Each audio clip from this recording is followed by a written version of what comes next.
My name is Juan Raul Garza. Juan Raul Garza, born to Mexican migrant parents in Brownsville, Texas, spent his early years in Michigan. During his teenage years, he toiled alongside his parents in the fields and engaged in door-to-door fruit sales. Starting with sleeping on mats, Garza eventually managed to accumulate sufficient funds to purchase a bed. Despite dropping out of high school, Garza found success as the owner of a prosperous construction business. He gained recognition in the community for being a dedicated father to 4 children and the son-in-law of a highly respected local pastor.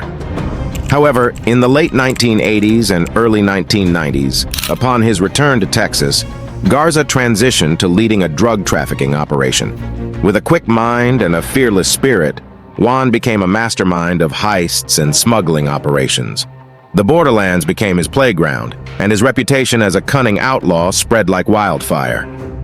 His illicit enterprise smuggled substantial quantities of marijuana from Mexico into the United States, operating across 3 states, Texas, Louisiana, and Michigan. Garza's involvement began with smuggling small amounts of marijuana across the Mexican border, but within a few years the operation expanded. Garza found himself frequently traveling to Oaxaca, where the marijuana was cultivated, and overseeing its transportation across the border via planes.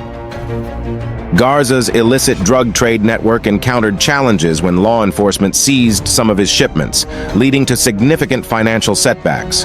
This prompted Garza to suspect internal betrayal, fueling his distrust in his workers and associates.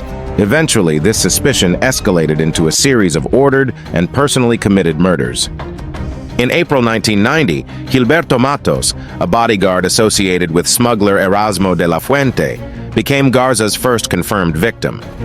Suspecting de la Fuente's involvement in a police-seized marijuana shipment, Garza instructed his henchman, Manuel Flores, and his cousin Israel Flores to murder Matos as a warning. The plan unfolded with Matos being shot in the back of the head. 5 months later, Garza orchestrated an attempt on de la Fuente's life. However, due to unforeseen circumstances, the plan failed. In January 1991, Garza personally executed Thomas Rumbo, an associate responsible for inspecting marijuana trucks, after federal officers discovered his involvement in a seized shipment. As law enforcement closed in on Garza, he was arrested in February 1992, though he managed to escape to Mexico. Subsequently, in November 1992, Garza was reapprehended following a traced phone conversation with an informant. On January 3, 1993, a federal grand jury issued a new indictment, accusing Garza of various charges, including 3 counts of homicide within the framework of a continuing criminal enterprise, 5 counts of marijuana possession with intent to distribute, 1 count of engaging in a continuing criminal enterprise, and 1 count of money laundering. In accordance with a federal law enacted in 1988, the offense of homicide as part of a continuing criminal enterprise carried the potential for a death sentence. The Anti-Drug Abuse Act of 1988, also known as the Drug Kingpin Act, stipulates that the death penalty may be imposed on individuals intentionally causing the death of another person while participating in or furthering any continuing criminal enterprise or engaging in a major federal drug felony.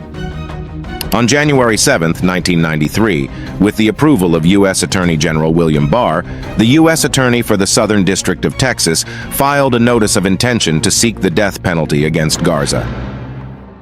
In 1993, Garza was found guilty on all counts, with the jury linking him to additional murders in Mexico. The victims included those killed for financial losses, such as Oscar Cantu, Fernando Escobar Garcia, Lauro Antonio Nieto, and Garza's son-in-law, Bernabe Sosa.